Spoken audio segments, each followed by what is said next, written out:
biyyoonni amma lafa kanarra jiran nuti arginu warri abbaan fedhe akka fedhetti itti roorrisu waraanatu isaanirra.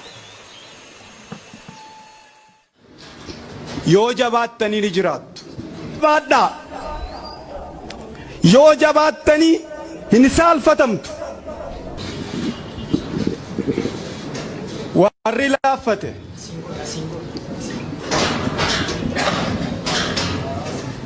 qeesaanirra xiyyaara lollaatu marsa. Taankiitu irra oofama. Haadha warraa isaaniitu ciniinsuu irratti jeeqama. Ijoollee isaaniitu mana barnootaatii baqata. Biyya Ameerikaatii qawween suuqiidhaa gurgurama akka karameellaatti garuu lolli hin jiru. Argaa waan Ameerikaan faa Sooriyaa gochaa jiran. Ijoolleen Ameerikaa garuu taankii arganii hin beekan. Xiyyaarri lolaa irra marsee hin beeku. Argaa warri Ameerikaaf Awurooppaa waan isaan Liibiyaa godhan. Oromoon waa sadii qabaachuu qaba. Jaallatamuu, saalfatamuu, yoo dhibde immoo sodaatamuu qaba. Lafti ammarra jirru lafa warra tuulamaati. Warri tuulamaa garuu amma lafa kanarra hin jiran. Jaallannes jibbines waan laafneef lafa nurraa fudhatan. Nagaan gaanfa Afrikaatti dhufuu ka danda'u yoo Oromoo dhugaasaatti deebi'e qofa. Oromoon sobee uf jajjabeessuu dhiisuu qaba. Laaffateeti lafa isaarraa fudhate. Warra jabaatees caalitu lafa isaarraa fudhate. Isin sodaattanii maammoon lammata ka'ee isiniin falmu. Maammoon lammata du'aa ka'ee ammas lammatan du'u. Taaddasaa Birruutu ammas du'aa ka'ee lammata akka du'u barbaaddu ta'ee hin ta'u garbummaatti haftu malee. Baaroo Tumsaa du'aa ka'ee lammatan du'u. Otu sin jirta. Hagam yoo hammaatus hagam yoo hadhaa illee lafee fi lafa abbaa keenyaatti ni deebina. Warri Tigraay taankii hidhachaa jiru. Amaarri marfii hidhachaa jira. Sumaalee waan gochaa ture argitan dhageessan. Oromoo gajaraa irraa hiikaa jiran. Mancaa irraa hiiksisuuf seeratti baasan. Lafa Oromiyaa Oromoota harkaa qaba. Oromoon gosaaf qooda. Gosti balbalaaf qooda. Balballi dheedhaaf qooda. Akka Oromoon jedhetti qofa bulti. Warri obbolaa haadhasaa abbaasaa hintalasaa jibbee siidaa Minilikkitti hirkatee taa'u hini dhukkubsatuu. Warri wal'aansa sammuu kennuu beekani wal'aanuu qabuu jenna nuti akka baa'utti. Filmaata sadiitu jira. Inni tokko akka Oromoon jedhetti buluu. Inni lama guddifachaadhaan Oromoo ta'uu. Inni sadaffaan biyya isaa gadhiisu. Oromoo Minilikkis, Haayile Sillaaseenis, Dargiinis, Wayyaaneenis, Abiyyis qawwee hiiksiseera garuu nagaa fiduu hin dandeenye. Oromoon tuulamaa, Oromoon lafa asii irraa buqqa'e, ba'aa ulfaataa lafee cabsu qofaa keen dandeessu. Oromoo isa kaanitti iyyadhu, himadhu.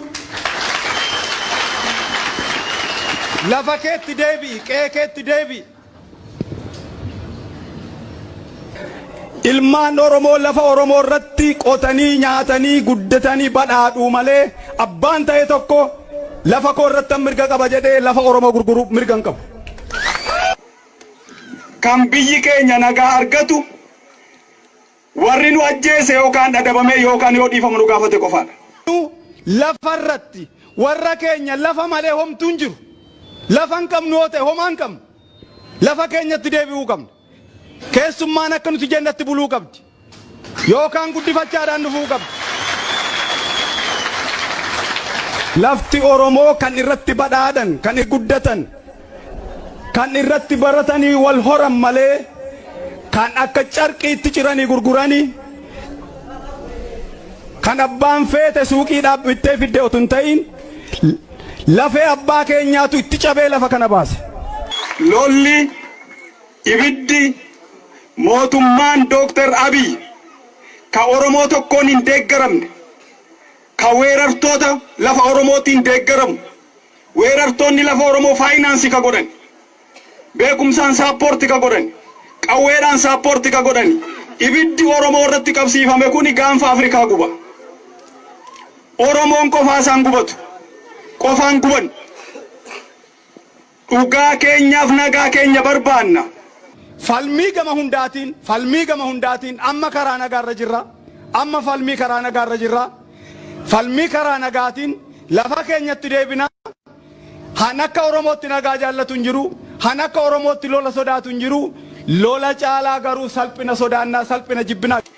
Gaanfa Afrikaa kanatti nagaa fiduuf Oromoon meeshaa hanga isa ga'u hidhachuu qaba. Gajaraa miti taankii marfii jeetti misaa'eliif rookettiin hanga harka Oromoon seennetti gaafti Afrikaa dhugaa hin argattu nagaas hin argattu. Biyyi Itoophiyaa kun gatii guddaatu isheerra jira. Kadhaadhaanis liqiidhaanis doolaara biiliyoona hedduutu ishee harka jira. Rakkattees kadhattees kaffaluu dandeessi. Gumaa ammoo garuu akka laafaatti hin kaffaltu. Gumaa fi lafti hin dulloomu. Gumaa fi lafti filannaan nagaa barbaaddi. Nagaa fi qofaan jiraatan. Dhumarratti kan isiniin jedhu dargaggeessi as jiru kun gatii baastan situ beeka. Dadhabbii faajii keessan situ beeka. Ammayyuu galmaan hin geenye. Oromoon dargaggoon uf qopheessaa. Lafti tuulamaaf haa deebi'u. Ilmaan walloo halagaa jalaa ba'anii Oromiyaa jalatti bulanii hidhamaan atattamaan haa hiikamu. Komaandi poostiin Oromiyaa irraa haa ka'u. Lolli nurratti labsame haa dhaabbatu. Yoo kuni ta'e Itoophiyaa waliin jiraachuu dandeenya. Hankanaanas adda gallaa adda godhadhaa galatooma.